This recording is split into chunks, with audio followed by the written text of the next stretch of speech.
The job of the autonomic nervous system is to ensure we survive in moments of danger and thrive in times of safety. Deb Dana.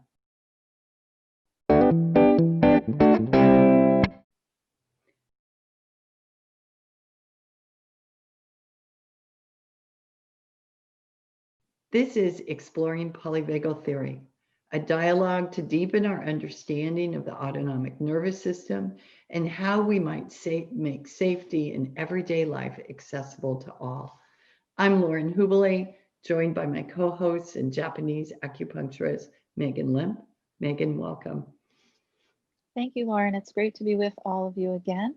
Thanks to everybody tuning in. And I'm so happy today to be joined by a dear friend of ours, a therapist and a passionate polyvagalist who can certainly help to deepen our understanding of this, and that's Cameron Scott. Hi, Cameron, and thanks for joining us again. Hello, Megan, and hello, Lauren, and hello, listeners. It's really a wonderful experience to be with all of you today. Cameron, I'm getting very used to having you here with us. You're certainly becoming part of the team. Thank you so much for being so generous with your time. Happily so. Great. So in the quote I shared, Deb Dana is really quite clear about this role of our autonomic nervous system. Yet, due to our lifetime of conditioning of our neuroception, we find ourselves sometimes perceiving danger when we should be thriving. Last week, we explored the concept of wandering pains in the dorsal vagal state. I learned about this from Stanley Rosenberg's book, Accessing the Healing Power of the Vagus Nerve. Cameron and Maegan, you both so beautifully shared the why behind this pain from polyvagal and from an Asian medicine lens. And before we move on with tools for our listeners, I'm wondering if maybe you've had some further thoughts now that some days have passed and you've considered this a little more deeply. Cameron, do you have anything else to add to this idea of the dorsal vagal state and pain? You know, I have thought about it because it is one of those things that challenges all of us. One moment we're thriving, and the next moment we're not even quite sure where we went, but we're quite sure it's not the same and it doesn't feel very good. And I think about how our systems get toned over time through, well, not one, but many events of needing our adaptive survival responses for that imperative of survival. And we can quite quickly come to a habitual response. And I don't mean, oh, I'm just going to do that again. This is a biologic habitual response that often becomes very efficient. It takes us quickly to somewhere we don't really want to be, but it's our biology doing its job. And then we have to really find the ways to support systems and recognizing that they've gone offline into a habitual survival response, and then what it takes to come back and to platform the resiliency to come back more efficiently. Maegan, what about you? Yeah, Cameron, I think that's beautiful. As I was sitting with this week, I was thinking about our nervous system, and the mental image came up for me of an orchestra, and thinking about our ability to access safety and invite that ventral vagal energy in as the conductor of that orchestra. And I think that certainly we all know what it feels like when we're bouncing around and it doesn't feel like there's organization and there's nobody sort of conducting us, and that things either feel very loud and chaotic or they feel very, very quiet, but it feels extreme. And to get clear on what it feels like when that ventral vagal is our organizing principle, it feels like our interpretations and our responses internal to our internal and external environments can be much more nuanced. And so when we're in a dorsal vagal state and we remember that that's a state of conservation, often we might be feeling checked out or shut down or a little foggy, both in our mind, but also in our body. It can be very unclear where the pain's coming from. And also, we lack that clarity on what we want to do about it and how to advocate for ourselves.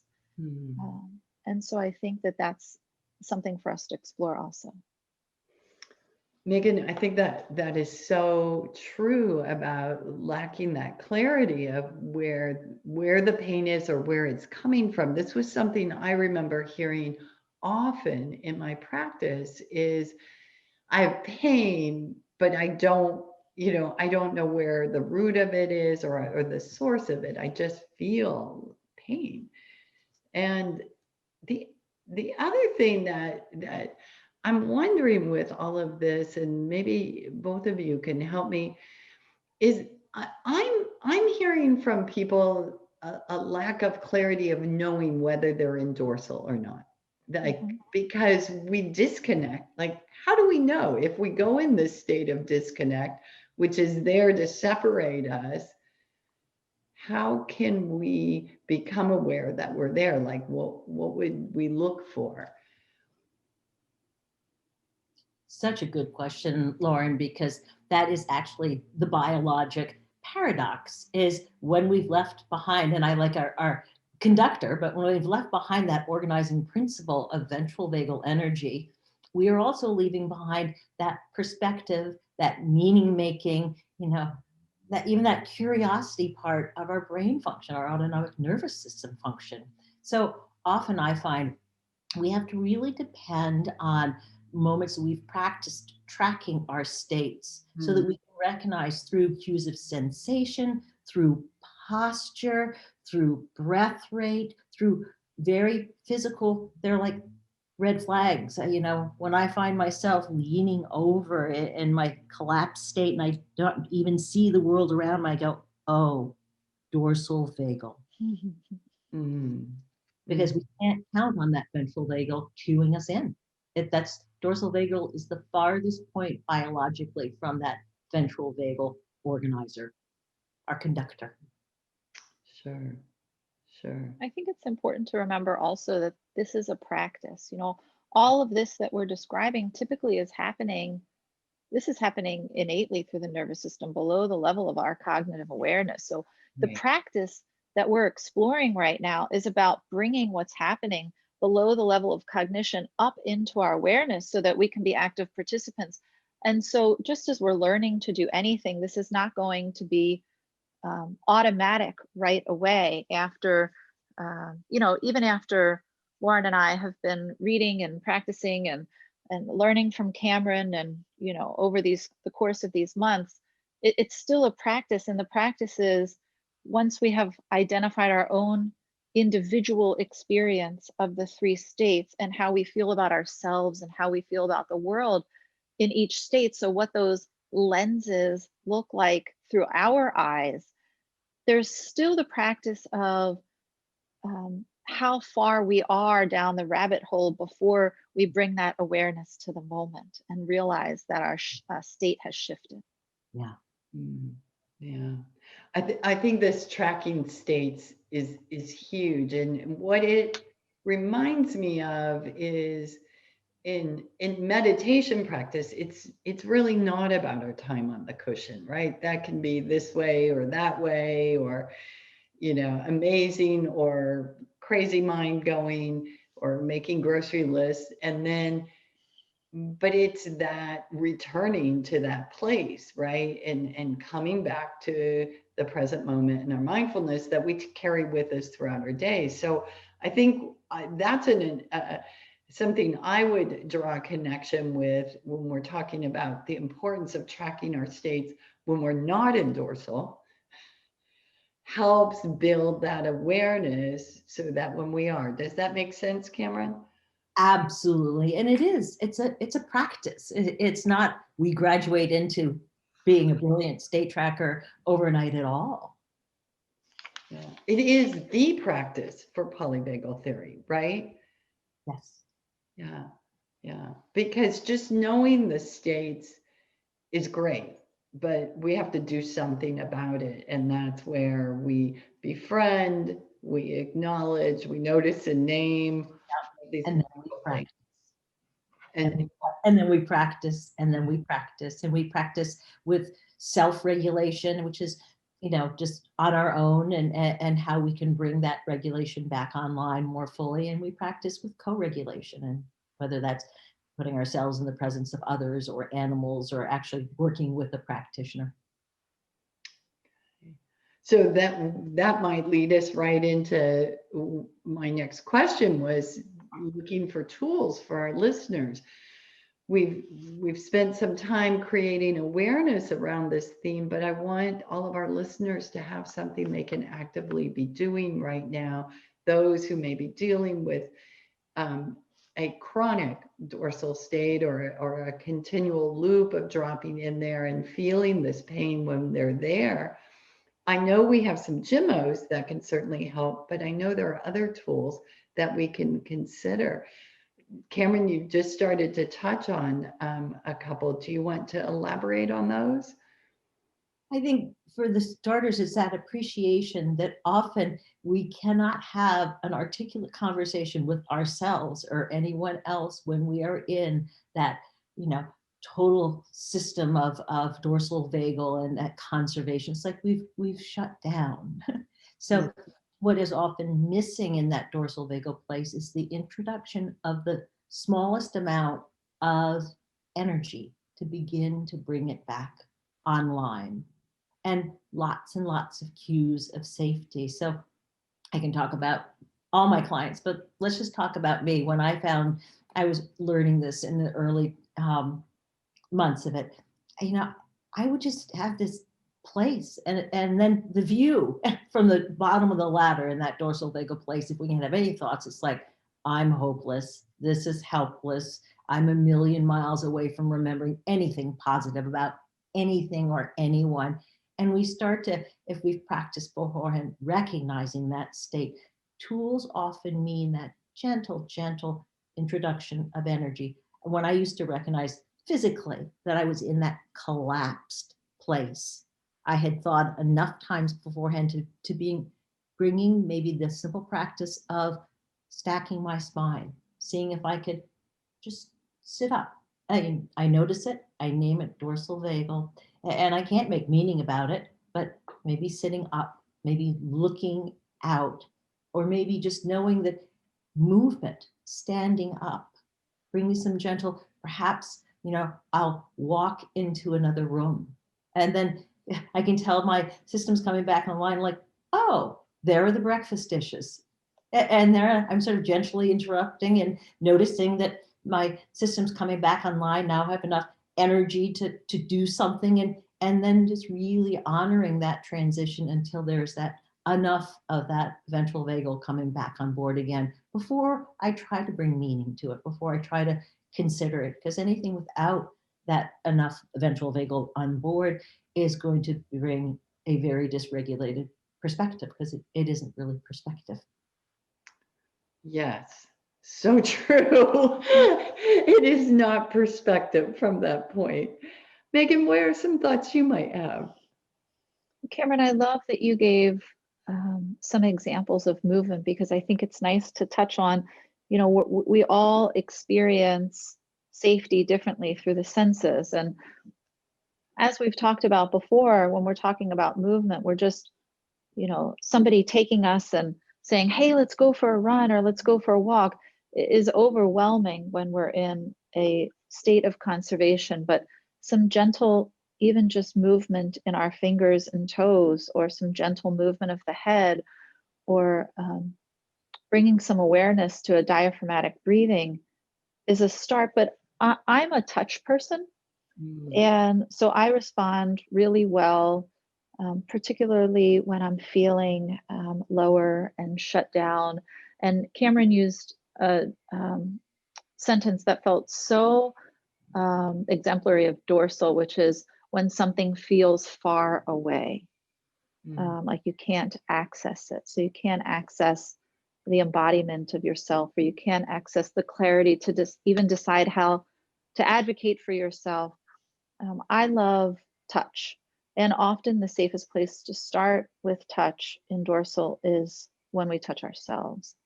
And so I often will just place a hand right on my chest center, and with a soft or a little bit firmer pressure, whatever feels nurturing to you. And when I place my hand on my heart, I feel a softening, almost like we've talked about hawthorn doing, the extract of hawthorn doing. But it feels like an embrace to me, like a hug to me. It feels just like that being with energy that we're talking about, that dorsal responds to. And when we talk about when we're in a reactive state, so either sympathetic or dorsal, how we lose our ability to have nuanced responses, things that feel rhythmic, I think, bring us back online with our ventral vagal state, because that allows us, that rhythm often allows movement. Well, in my mind, it brings smooth movement of chi, which allows us to mobilize a little bit out of the dorsal state. So instead of forcing yourself to, maybe exercise when you feel like you don't have the capacity to do that, but you know that movement might be good, think about things that feel rhythmic to you. So I was encouraging somebody the other day in my practice not to go for the kind of walk that she normally goes for that feels swift, but to maybe just walk around the block in a rhythmic, slow way that just brings some attention to each step. Whatever it is for you that feels rhythmic, it might be humming a song that is something that you feel connected to. Sometimes it's sound, sometimes it's movement, sometimes it's touch. Mm-hmm. Ladies, I'm so struck with the compassion here. And this is when I think back to different times of my life that I've spent more than I would care to admit in a dorsal vagal state. I don't recall talking to myself this way. I actually recall being rather harsh and saying things like, you shouldn't be like this. You should be able to get up and do this, and like wanting to push something that and we know couldn't be successful, right? And I'm sharing this with our listeners because I think that there is still this mindset out there that we can pull ourselves out of a state, right? Or drag ourselves out of a state. And that just isn't successful. Yeah, Cameron, I see you shaking your head. Tell us, why is it not successful? And that's one of those greatest ironies. It's easy to speak about the compassion of moving up from dorsal vagal when we're not in it. Right? Once we re-arrive back with ventral vagal, that is where compassion is possible, where self-compassion is possible. What you're speaking of, something that's very true about the hierarchy of the autonomic nervous system, where it is biologically impossible to experience compassion while in a survival state. So there's no possibility for compassion in dorsal vagal, and there's actually no possibility for compassion, self or others, in the mobilized state of survival. And what you're speaking to is actually something we all will recognize, is that hierarchy. If we've been in dorsal vagal and our system begins to rise up the hierarchy, we will traverse for a moment, for a minute, for a month, that sympathetic experience, because that's the hierarchy as we come back toward ventral. For many of our systems, we have not had adequate practice, adequate organization of safety. So actually, by the time, Lauren, you've come back up and you're chastising yourself and you're fighting with yourself, and why did you do that again? And what a pitiful creature you are anyway. Your system has already started to come up the hierarchy, and you are in sympathetic. You can feel the urgency. You can feel that I've got to do something. And that's actually where the practice of recognizing those states allows us to keep going. Because we need that ventral vagal, enough of that ventral vagal perspective, and therefore the ability to have compassion. But sadly, for many of us who have suffered for quite a bit of time, our system starts to bring us, because that's where it's programmed to go, back up the hierarchy. We get caught in disorganized sympathetic, and then we can't make it all the way back. Yeah. We don't have that. And then we go back into that conservation mode and that suffering place down at the bottom of our ladder, down at the bottom of our autonomic nervous system response. Mm. So what I'm hearing here is how important it is to have some tools easily accessible, like Maegan offering some gentle movement or touch, and Cameron, stacking your spine, and I know for me, I love color, and so anything I can do with color helps lift my mood, whether it's even just getting my paints out or cutting colorful vegetables, which is really crazy, but it does make a difference. And I can, and there's something about that brightens things up a little bit. Yeah. I think that it's important to touch back on, Cameron talks about noticing and naming, and I know that we have to have some access to ventral in order to even do this practice. But I think that, when we feel like we can access ourselves and we do the self-inquiry of what makes us, who in our life makes us feel safe, or what location make us feel safe, or what time makes us feel safe. And some of these will speak to you more than others. And, I know that Deb jokes in some of her classes that one of her colleagues said something about Wednesday, that she feels best on Wednesdays, that there's no judgment about this, that each of our systems is individual, and there are probably certain chairs in your home that you sit in that you gravitate towards because you feel there's something about your nervous system that resonates and feels more safe sitting in that particular part of the room, or at a certain time of day.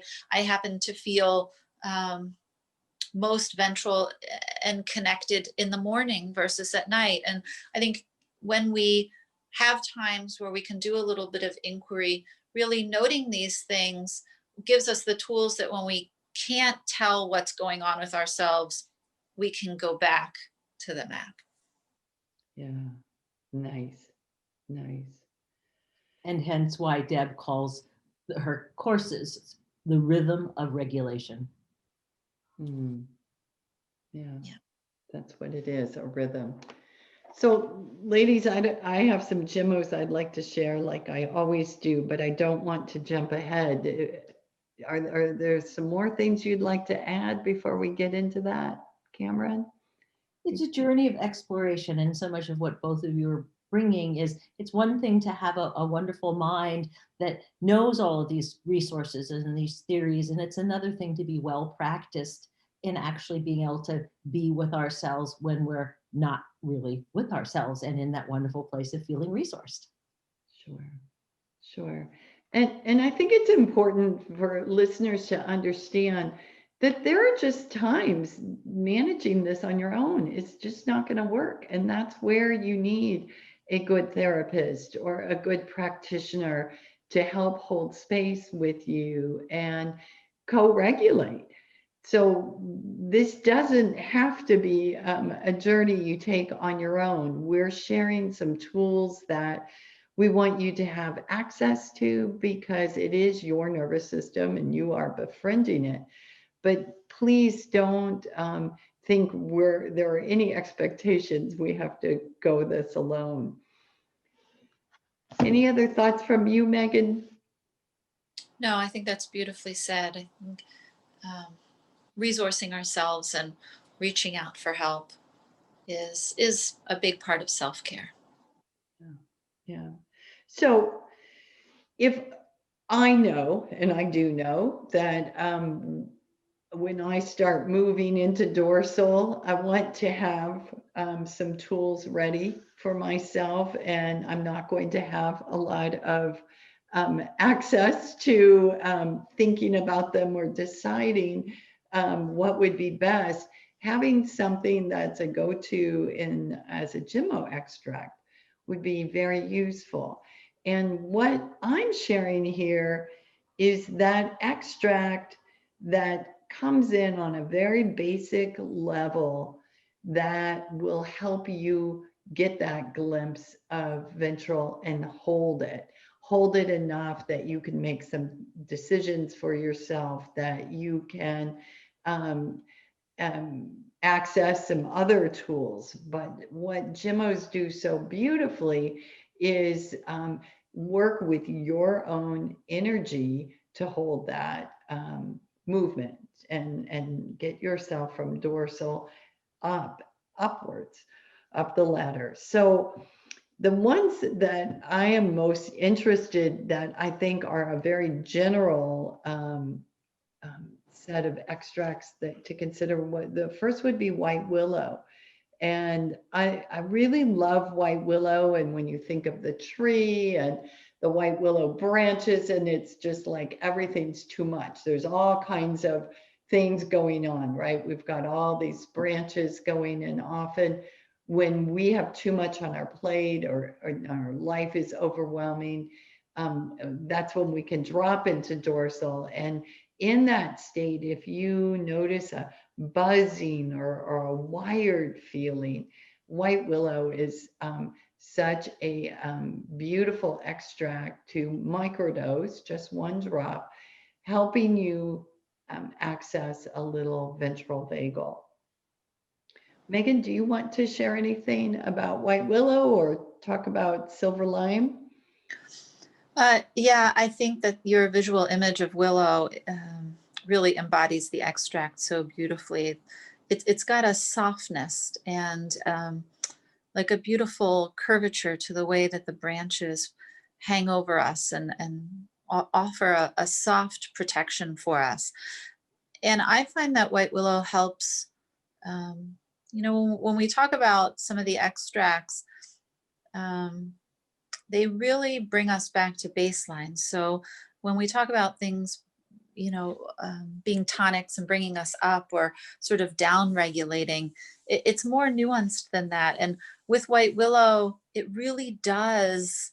I notice that I am back to accessing some ventral with white willow when I feel like I can turn the volume up and down and be an active participant again. So there's less of the feeling, as Lauren said, possibly a buzzing or an activated sensation, that the volume on that feels more gentle. It feels more smooth. Yeah. And silver lime is another nervous system extract. White willow and silver lime are beautiful extracts that address the nervous system directly. And silver lime is great for allowing us to access the clarity that sometimes doesn't exist in a more dorsal place. So Lauren and I have said this about blackcurrant and silver lime in the past, but we have this internal compass, so to speak, that helps us access our own clarity. And sometimes when we're in dorsal, there isn't that clarity. And silver lime helps to hit a reset button that creates a path forward for us, a knowing. I like the way you said that, the path forward, and I would see the same is true with silver lime. I also see silver lime as useful when we tend to disconnect because of our pain. And we all know what that feels like. We draw further into ourselves. And I think silver lime is useful in helping us stay connected with ourselves enough that we can begin to move up the ladder, and then consider connecting with others. But keeping that connection with self, I think, is very important. I think particularly with, dorsal pain, when we talk about numbness, there's often a feeling of lack of movement and lack of connection. And it's good for lots of different pain in this example of dorsal, but numbness just popped into my mind because it's very characteristic when we think about lack of connection. Yeah, yeah. So there are two other extracts I would also consider in this at this state where we're trying to move ourselves up the ladder and get a little access to some ventral vagal, and that would be hawthorn and fig. And we've talked about both of these often in these podcasts. They're real favorites.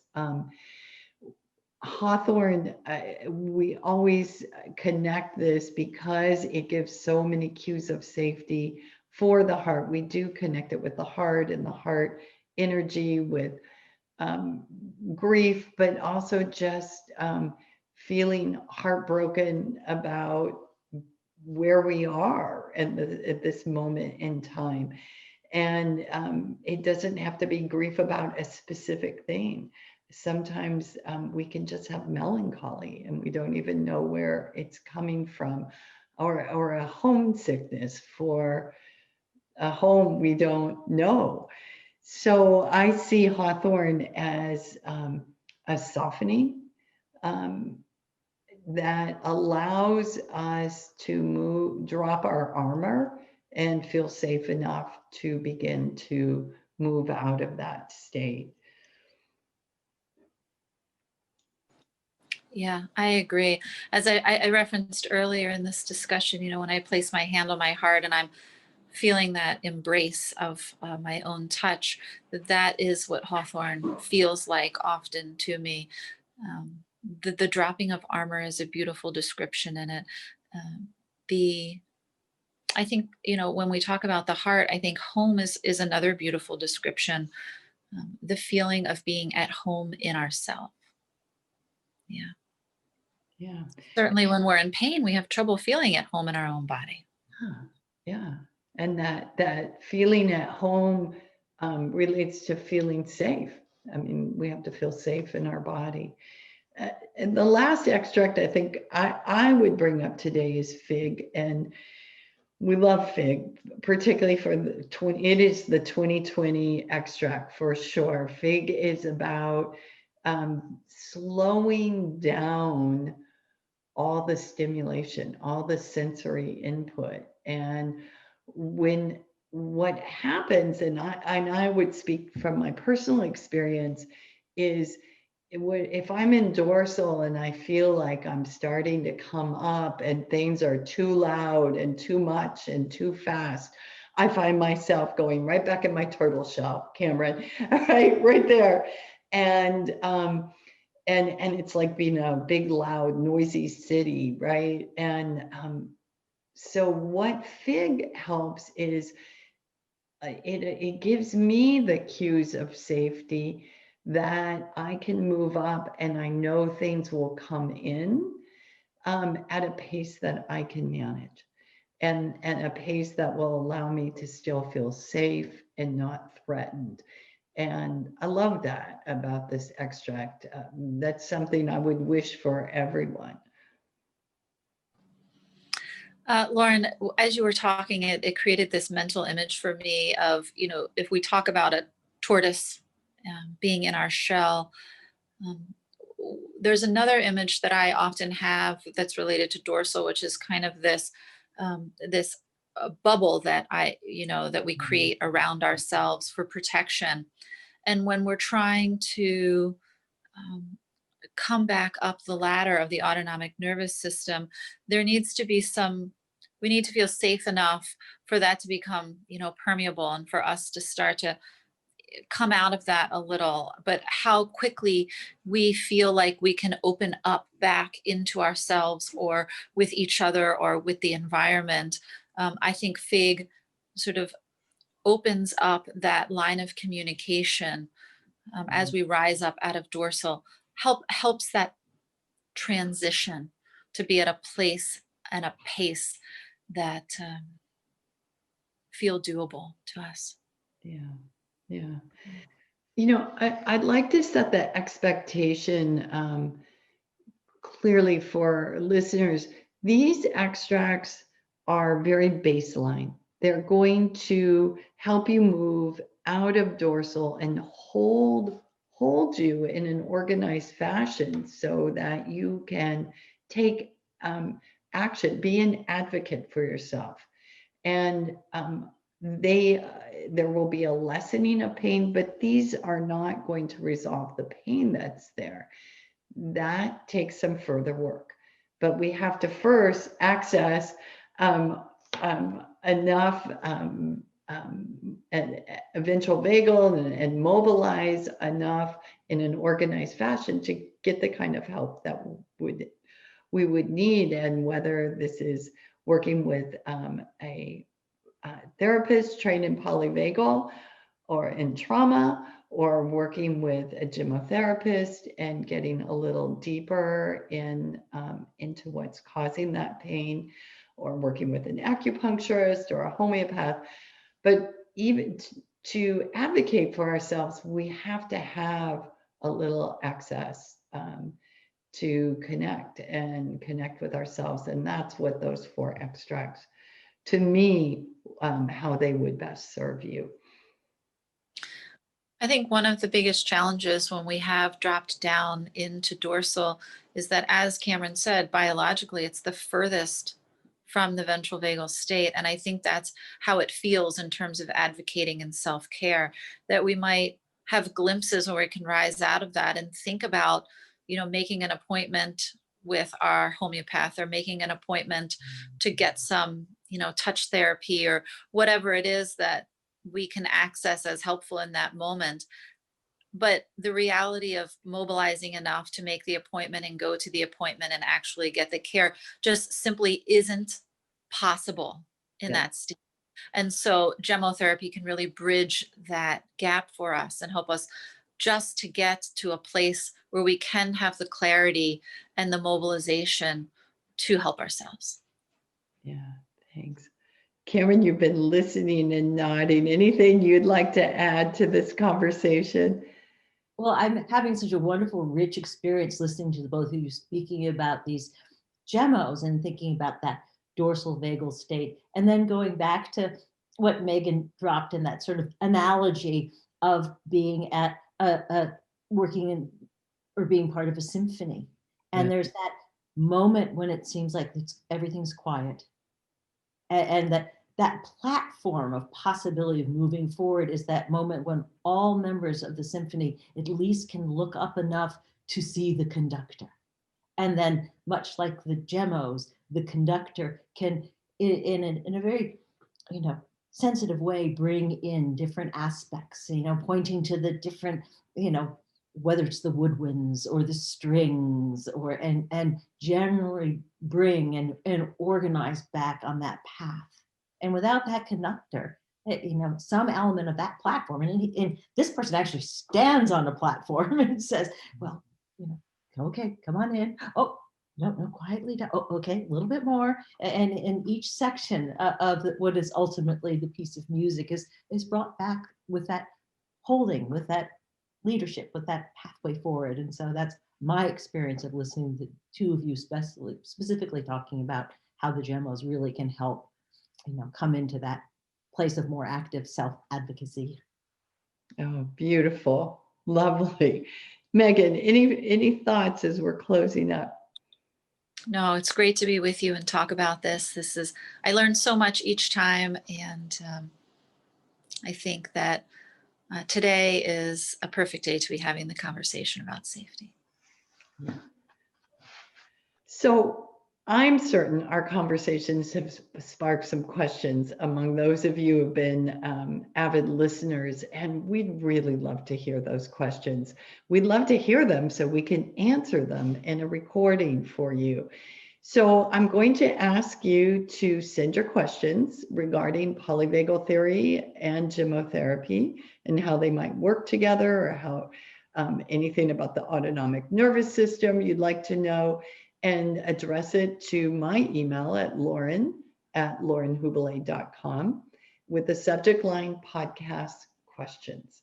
And I want to thank you in advance because this will no doubt be helpful for many people who I'm sure share some of the same questions that you have. Ladies, I know that I want to just point everyone in the direction of where they can hear more about your work or read a little bit more about what you're doing. Maegan, do you want to send them to your website? Yeah, absolutely. You can find out more about my practice and gemmotherapy through the Asian medicine lens at aculemp.com. And Cameron? I first want to put in a plug because it's a very rich website of Deb Dana's, which is rhythmofregulation.com, and welcome people to find me at CameronScottMA.com. Ladies, thank you so much.